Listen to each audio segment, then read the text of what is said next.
student. Today I am going to discuss about leverages. The financial statement ಅಲ್ಲಿ chapter number 3 financial decisions ಅಲ್ಲಿ ಬರುವಂತ ಒಂದು part leverages is very important for your examination to get 2 marks, 5 marks and 15 marks problems in their types of leverages. Okay, let's see what do you mean by leverages. Leverages then refers to debt.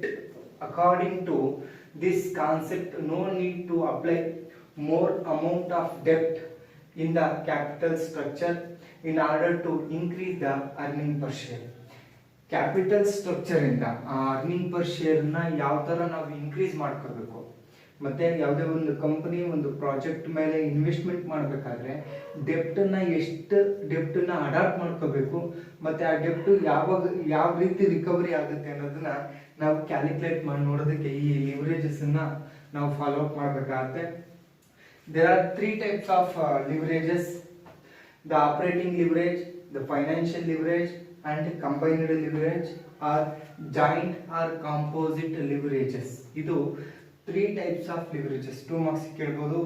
What are the types of leverages ಅಂತ ಕೇಳಬಹುದು. Okay, let's see.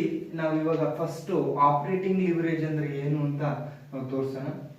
Operating leverage is the ratio between contribution and operating profit. Operating profit means company operate ಮಾಡಬೇಕಾದ್ರೆ ಏನ್ profit ನ get ಮಾಡ್ಕೊಡುತ್ತೆ ತಗೊಳುತ್ತೆ, ಮತ್ತೆ contribution sales minus variable cost is equal to contribution.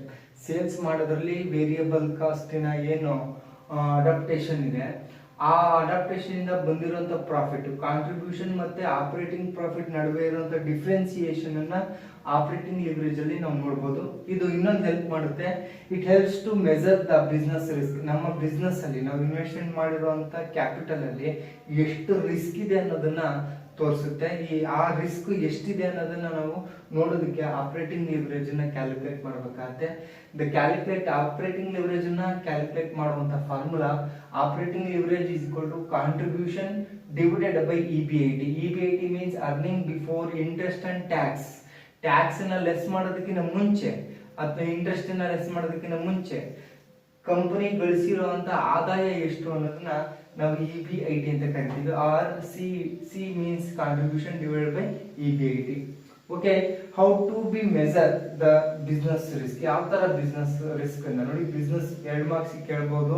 What you mean by business risk ಅಂತ. Business risk refers to the risk involve on the fixed cost of the investment. ಪ್ರತಿಯೊಂದು project ಗೆ ಇಷ್ಟೇ investment ಮಾಡಬೇಕು ಅನ್ನೋದು ಒಂದು fixation ಇರುತ್ತೆ. ಆ fixation